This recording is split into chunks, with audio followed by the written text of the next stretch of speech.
everybody, it's Dustin with Foothills Adventures, and welcome back. Today we're going to be cutting a big sign, a great big sign. Well, not that big, a 4-foot sign, but not out of the usual 16 gauge. This is out of 1/8 inch plate. I think at 1/8 inch I can call it a plate. I don't know, it's heavy. Okay, that's. Just come on and watch. My God. There you go. I know it's hard to see, but this is for a gentleman that works with my dad.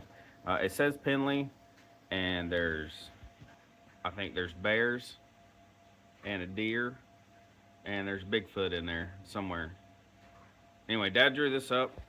He said, "Son, I need you to cut this." So that's what we're doing today. But we're cutting it, like I said, out of 1/8 inch plate. It's heavy. I've increased the amperages on my stuff there. On the it is too early and rainy and nasty, and I'm sorry I can't speak today. I apologize. It's heavy duty stuff, you know. So I'm gonna start cutting a piece or two, and I might have to dial in my settings because I haven't cut much of this stuff. I cut a little rocket stove out of it, turned out okay. Now all I really know is I have to increase my amperage on my plasma cutter, but I don't know if I have to slow down my inches per minute. I might. Who knows? And if I do, I'll tell you. We'll see. Anyway, we're ready to go. Air compressor's fired up, and everything else is fired up. Yeah, let's just. This is going to take an incredibly long time, so you know, in our fashion here, we're going to go to the time lapse. So hold on.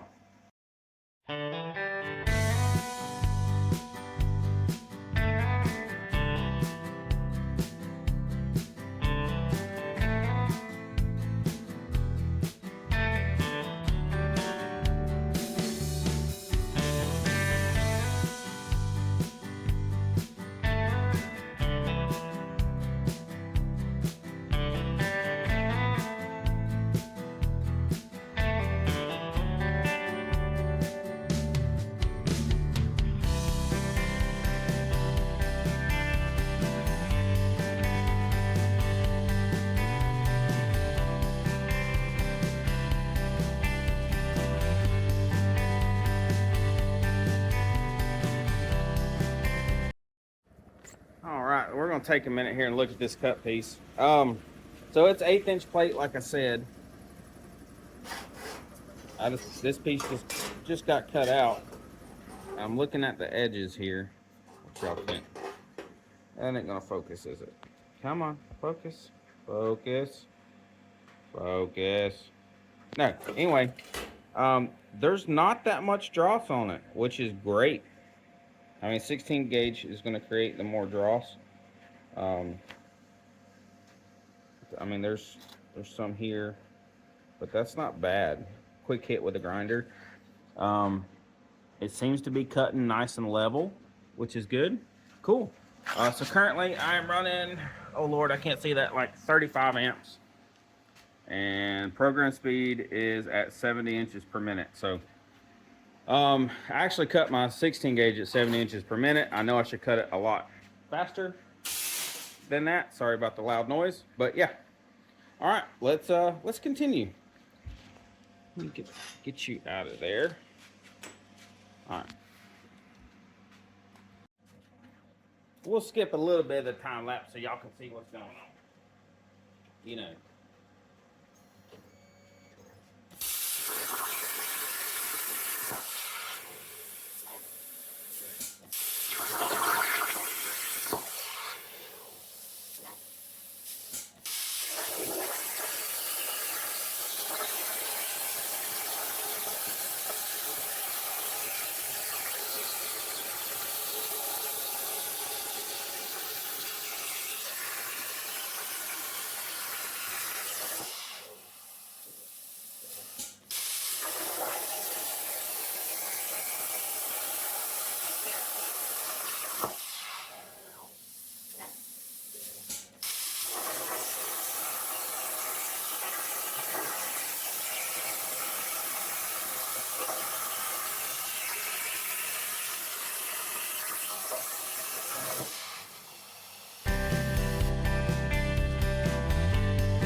man, my goodness, this is a big piece.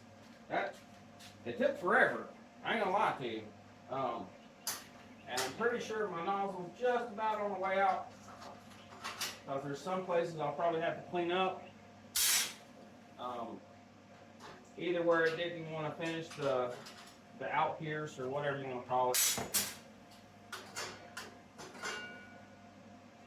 Like right at the very edge, it kind of lifts before it actually finishes, which is fine. I mean, it's not that hard to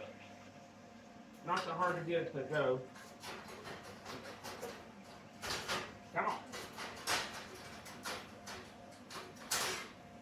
That's nice. I mean, it's decent cutting. It's nice and smooth. And that's probably down to my settings too. I ain't really got it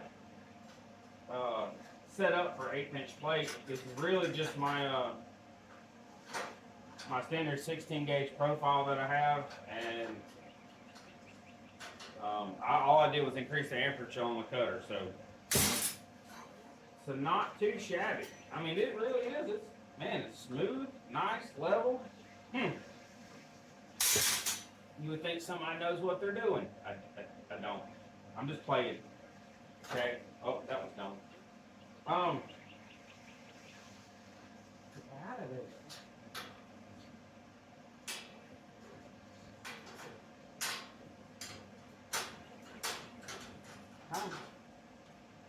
But it did turn out pretty daggone good. I'll stand it up and get it on that white background over there so y'all can see it here in a minute.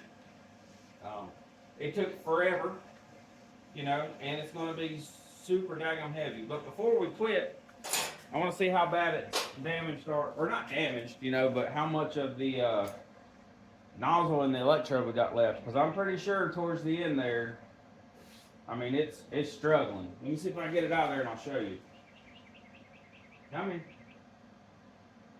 Hey, come here.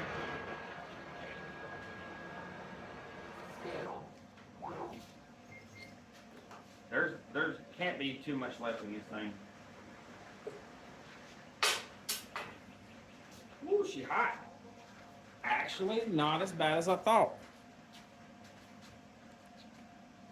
I might not be able to see it, but come on, focus. I mean, it's hot, but it's a pretty well worn nozzle. As far as the electrode, come on, focus on it. Boop. Yeah. I mean, it got hot, but still reusable. I'm kidding. Probably not. It's probably done. So one electrode, you know, per thing. All right, let me, I guess, let me put a new one in there, because I will forget sometime to do my next sign that I pulled that electrode and nozzle out. I'm going to try to fire everything, and I'm going to look like an idiot. So I'd rather not do that.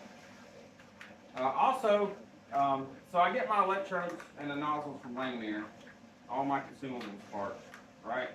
It's the Razor Weld 45, whatever. And the question I have is more of a statement and a question. Holy crap, they're expensive, right? You're paying $35 for 5. Jesus.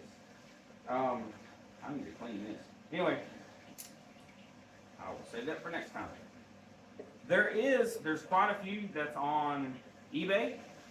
I can't account to their quality. Okay, I don't know if they're good, if they're bad, or what. So if you do know, let me know. So let me home this thing, get it out of the way, and then we will pull up this sign, because it's a big boy. Faster. Cow. Anyway, if you guys like this kind of content and you haven't watched, you know, this before and you want to watch more of it, hit subscribe. It helps. I want to hit 1,000 because I want to blow some stuff up with the kids, like some tannerite and a tree trunk, or take down another tree or something. I just want to blow some stuff up, and I do that on a milestone. So we did it at 100, we did it at 500, I need to get to 1,000 so we can blow some more stuff up. So hit the subscribe button, help us out. Especially if you're returning, you know, that really helps because a lot of people like to watch this stuff. I get tons and tons of views a lot of times, but you know, subscribe. Just click the little button. Ring-a-ling the ding-a-ling bell. Yeah, all right. Give me this minute. Let me get it on the wall over there where it's white and you can see it, and we'll talk about it. There you go, folks. It's a pretty big daggum sign. Now, granted, it's still wet and ain't even close to cleaned up. Apparently, this gentleman's going to put this out in his yard. Or, I don't know. I really can't remember what Dad said, but he's going to put it somewhere. So, you got the last name here. You got Big Deer, nice big buck.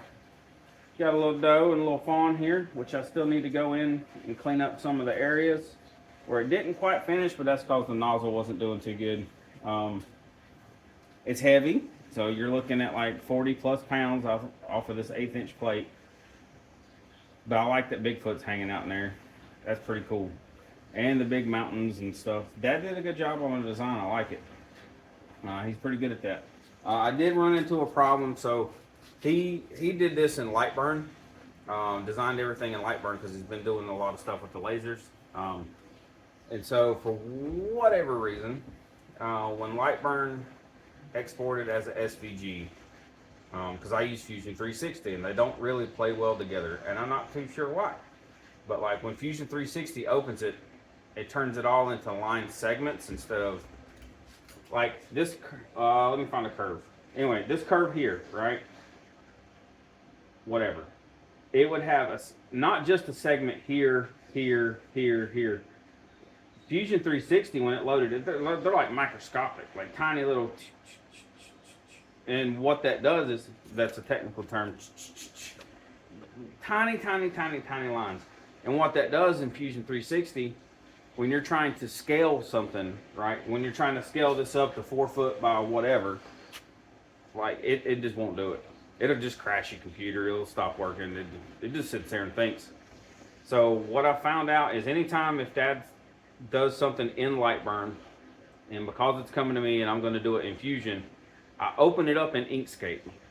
Okay, take the exact one that he did, open it up in Inkscape, and just save it as an Inkscape SVG. And what that does is it, like in this one, I want to say that it was like, in Fusion 360, like 60 something thousand different points, right?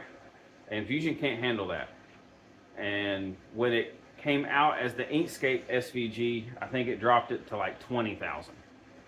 If somebody gives you something and all the segments are overrun and all crazy and the tons and tons and tons of things, open it up in Inkscape and you can save it as an SVG there. There's also an option, I can't remember what it is, to simplify SVG.